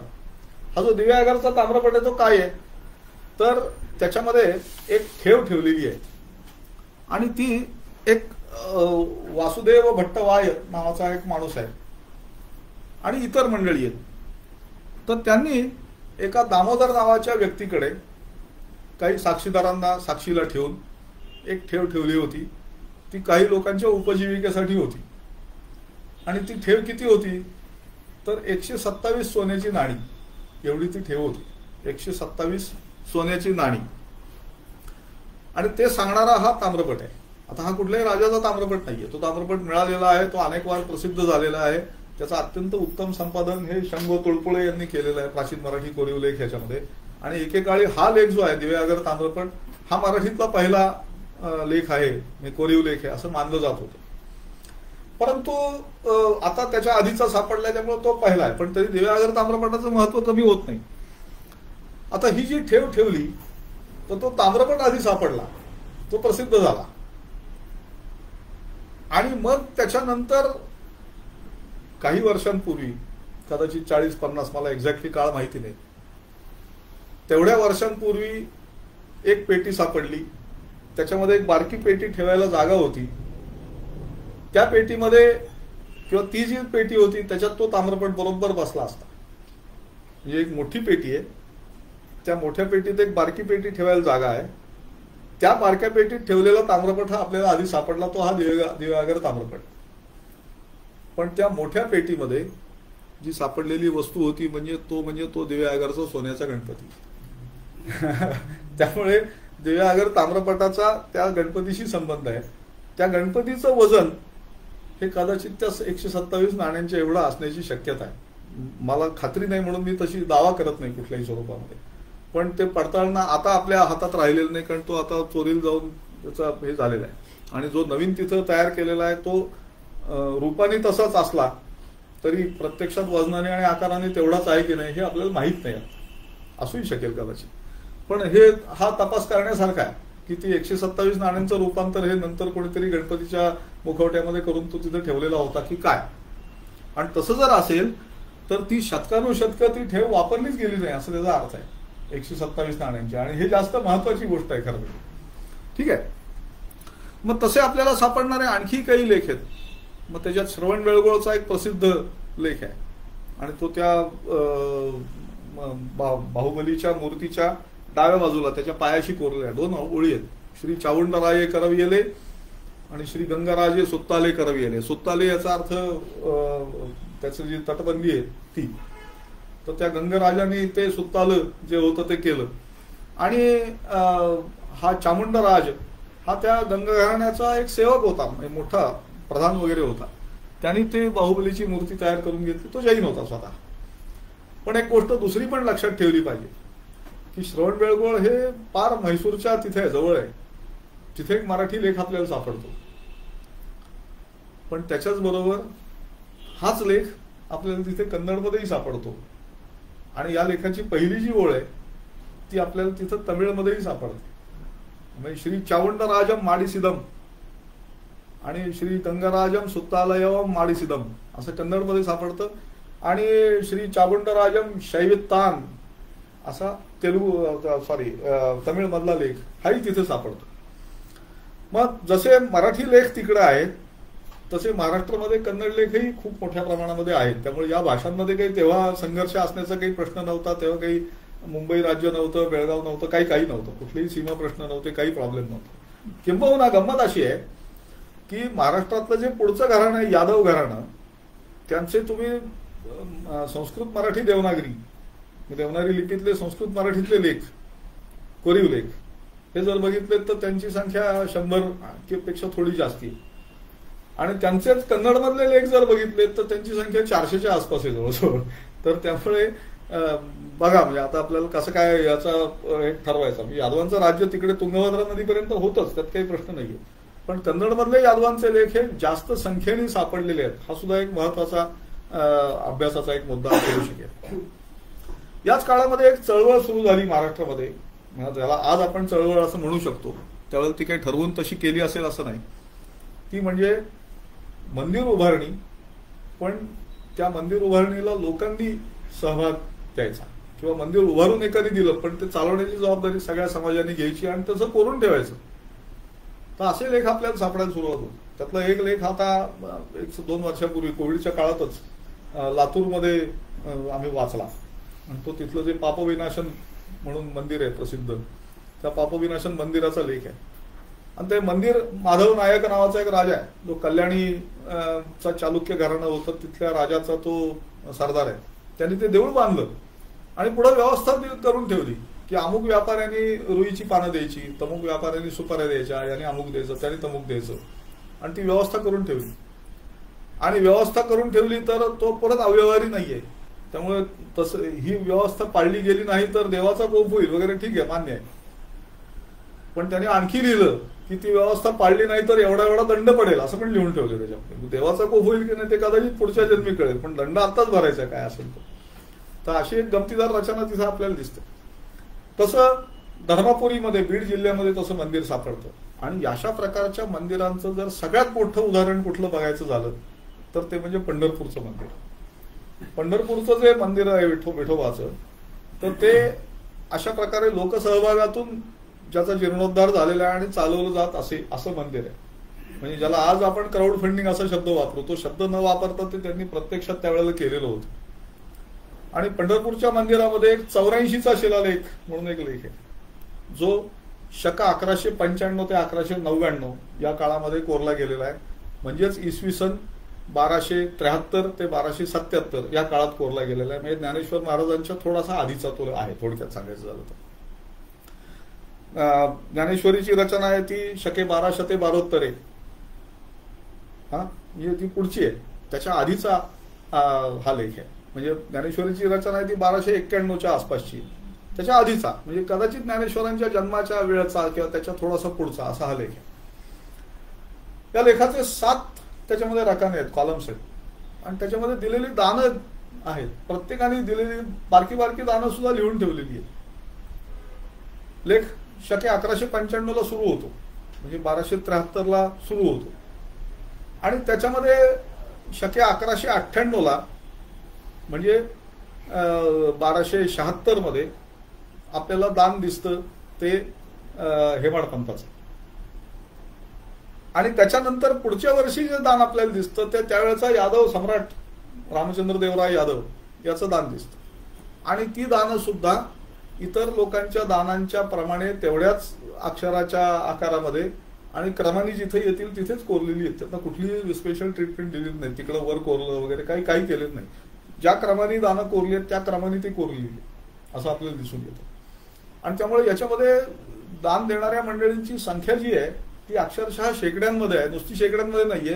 त्याच्यामध्ये कोकणापासून ते विदर्भापर्यंत आणि अगदी कर्नाटकातल्या भागापासून ते जवळजवळ जळगाव जिल्ह्यापर्यंतच्या अशा वेगवेगळ्या ठिकाणच्या लोकांनी दिलेली दानं ही त्यांच्या काही वेळेला गावांच्या नावांसकट दिलेली आहेत. त्यामुळे ते लक्षात येतं की हे कुठल्या गावातून हे दान आलेलं आहे. त्यामुळे तुम्ही लक्षात घ्या किती व्हायब्रंट अशा प्रकारचा तो एक प्रकारे काळ हा असू शकेल. फक्त झालंय असं की हा काळ संपता महाराष्ट्रामध्ये खिलजींचं आक्रमण झालं आणि ते इसवी सन 1296 झालं. आता त्यातली एकच गोष्ट आहे सांगण्यासारखी, ती म्हणजे अशी आहे की 1296 हा अल्लाउद्दीन खिलजी आला. त्याच्याबद्दलच्या ज्या काही गोष्टी सांगितल्या जातात त्या बऱ्यापैकी दंतकथा आहेत, म्हणजे आपण त्या ऐकल्या असतील, त्यामुळे मी फार त्याच्यावर वेळ घालवत नाही. पण मिठाची पोती ही दौलताबादच्या किल्ल्यामध्ये त्यांनी पाठवली वगैरे असं काही झालेलं नाहीये. ह्या ज्या कथा आहेत त्या रामदेवराय यादवाच्या काळाच्या नंतर साधारणपणे 200 वर्षांनी प्रचारात आलेले आहेत. तसं काही नव्हतं. पण त्यांचा हिशोब चुकला, काहीतरी गडबड झाली आणि अल्लाउद्दीन खिलजीचं सैन्य होतं ते प्रशिक्षित सैन्य होतं आणि रामदेवराय यादवाकडे त्यावेळेला फारसं सैन्यच नव्हतं. त्याचं जे सैन्य होतं ते इकडे ह्या भागामध्ये आणि कोकणामध्ये त्याचा जो मुलगा होता त्याचं वस्तुतः नाव सिंघण असं आहे. पण हे ज्यांनी मिठाची पोती तयार केली त्यांनीच त्याचं नाव शंकरदेवराय यादव असं ठेवलेलं आहे. त्यामुळे ते आता आपल्याला शंकरदेवराय यादव असं माहिती असतं. प्रत्यक्षात यादव कागदपत्रांमध्ये त्याचं नाव किंवा लेखांमध्ये त्याचं नाव जे येतं ते सिंघण यादव असं येतं. तर तो इकडे स्वारीवर होता. मग काय जे झालं असेल ते, पण रामदेवरायांनी झटकन शरणागती पत्करली आणि सगळंच राज्य त्यांनी संपवलं अल्लाउद्दीन खिलजीने. अशी सर्वसाधारणपणे आपली समजूत शालेय अभ्यासक्रमातून करून दिली जाते. रामदेवराय पराजित झाला ही वस्तुस्थिती आहे, त्याचं राज्य गेलं ही पण वस्तुस्थिती आहे. पण त्याच्यापेक्षा एक महत्वाची गोष्ट लक्षात घेतली पाहिजे की त्याचा जो शेवटचा ताम्रपट उपलब्ध झालाय आजपर्यंतचा तो इसवी सन 1310 सालचा आहे. आणि पुरुषोत्तमपुरी ताम्रपट अत्यंत प्रसिद्ध असलेला महत्वाचा ताम्रपट. पुरुषोत्तमपुरी हे बीड जिल्ह्यातलं गाव आहे. तिथल्या मंदिराला दिलेला तो ताम्रपट आहे आणि तो इसवी सन 1310चा आहे. याचा अर्थ 1296 आक्रमण झाल्यानंतर सुद्धा 14 वर्ष पुढे रामदेवराय यादव हा प्रत्यक्ष गादीवर स्वतः होता असं त्याचा अर्थ आहे. आणि मग आता जे नवीन काही पुरावे उपलब्ध झाले त्यानुसार तो इसवी सन 1316 पर्यंत गादीवर होता. आणि त्याच्यानंतर मात्र पुढे लगेचच सिंघण यादवाचाही पराभव झाला आणि मग रामदेवराय यादवाचा जो हा होता जावई होता हरपाळदेवराय यादव, तो त्याचाही एक प्रकारे अत्यंत निर्दयपणे खून हा घडवला आणि त्याचं प्रेत हे देवगिरीच्या वेशीवर टांगून ठेवलं वगैरे अशा प्रकारच्या ज्या गोष्टी आहेत त्या खऱ्या कदाचित असू शकतील. आणि मग त्याच्यानंतर पुढे एक साधारणपणे 20 वर्षामध्ये किंवा 30 वर्षांमध्ये म्हणतात इसवी सन 1347 महाराष्ट्रावरती म्हणजे महाराष्ट्राच्या उत्तर भागावरती बहमनींचं राज्य प्रस्थापित झालं. पण त्याच्याच आधी थोडंसं एक 7-8 वर्ष आधी साधारण 1340-41 विजयनगर साम्राज्याची मुहूर्तमेढ ही रोवली गेलेली होती. त्यामुळे महाराष्ट्राची एकूण जर कथा सांगायची झाली तर ती अशी जवळजवळ 60-70 हजार वर्षांची गोष्ट ही आपल्याला सांगायला लागेल. ती सलगपणे आपल्याला सांगता येत नाही ही वस्तुस्थिती आहे. त्यातली काही माणसं आपल्याला माहिती आहेत, काही माहिती नाही, किंवा कदाचित जी माहिती आहेत त्यांच्याही पेक्षा अधिक चांगलं कर्तृत्व गाजवलेली काही माणसं आहेत ती आपल्याला माहित नाही असं आहे. पण जो प्राचीन इतिहास महाराष्ट्राचा उपलब्ध आहे तो सुद्धा तितकाच देदीप्यमान अत्यंत महत्वाचा असा इतिहास आहे आणि त्याचा अभ्यास होणं हे अत्यंत आवश्यक आहे. एवढंच मी बोलतो. मला पुन्हा ही संधी उपलब्ध करून दिली त्याच्याबद्दल मी आपला सगळ्यांचा आभारी आहे. धन्यवाद.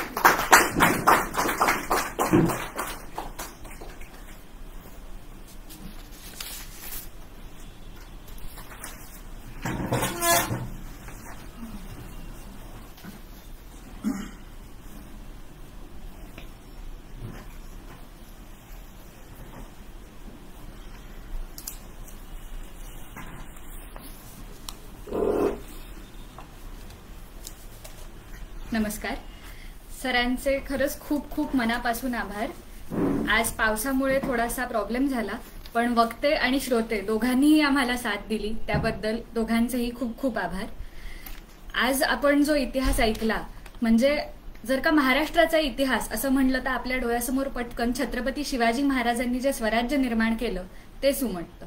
पण आज मात्र त्यापूर्वीची 350 वर्षांची काळरात्र असो किंवा त्याही आधी अगदी मेगालिथ म्हणजे स्टोन एज, आयर्न एज अशा प्राचीन काळापासूनचा इतिहास सरांनी आज आपल्यासमोर उलगडलेला आहे, जो आपण सहसा वाचलेला किंवा ऐकलेला नसतो, आपल्याला त्याबद्दलची माहिती नसते. आणि ह्यातूनच आपल्याला अजून एक गोष्ट जी कळली ती म्हणजे महाराष्ट्र ह्या शब्दाचं जे मूळ आहे, म्हणजे महाराष्ट्राची मुळं तर त्या काळापासूनची 60-70 हजार वर्षापासूनची आहेतच, पण महाराष्ट्र हा शब्द कसा निर्माण झाला त्याची मुळं देखील आज सरांनी आपल्याला सांगितलेली आहे. याचबरोबर इतिहास संशोधक असं जेव्हा आपण म्हणतो तेव्हा नुसतं सण सणावळ्या, तहाची कलमं, युद्ध, लढाया, वंशावळी हेच नुसतं लक्षात न घेता त्याचबरोबर त्या काळातली सामाजिक परिस्थिती, त्या काळातलं स्त्रियांचं योगदान, धार्मिक परिस्थिती, देवळं किंवा त्यांचं निर्माण कसं केलं जायचं, त्याचबरोबर त्या काळाची अर्थव्यवस्था, नाणी पाडण्याची पद्धत म्हणजे नाणकशास्त्र, आणि ह्याचबरोबर ज्याला आज आपण व्यापार उदीम आणि ज्याला आज आपण लॉजिस्टिक आणि सप्लाय चेन म्हणतो त्या सुद्धा त्या काळी कशा असतील ह्याचा सर्व बाजूंनी यथायोग्य विचार करून जो सरांनी आपल्यासमोर मांडला त्याच्यामधनं आपल्याला त्यांची अष्टपैलू शैली नक्कीच आपल्यासमोर येते. त्यामुळे आता मी सौ चित्रा निचुरे यांना विनंती करते की त्यांनी डॉक्टर श्रीनंदा बापट यांचा सत्कार करावा.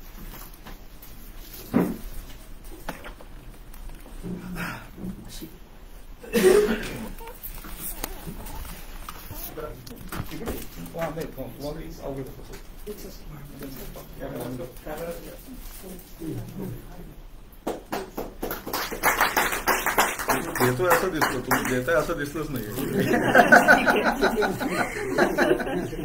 महत्वाचं आहे ते दिसलं.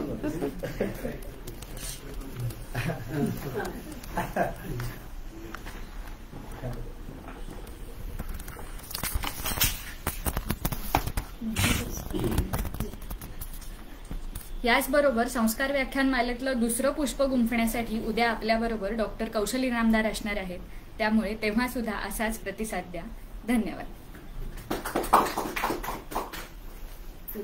सगळ्यांनी थांबा, कॉफी आणते.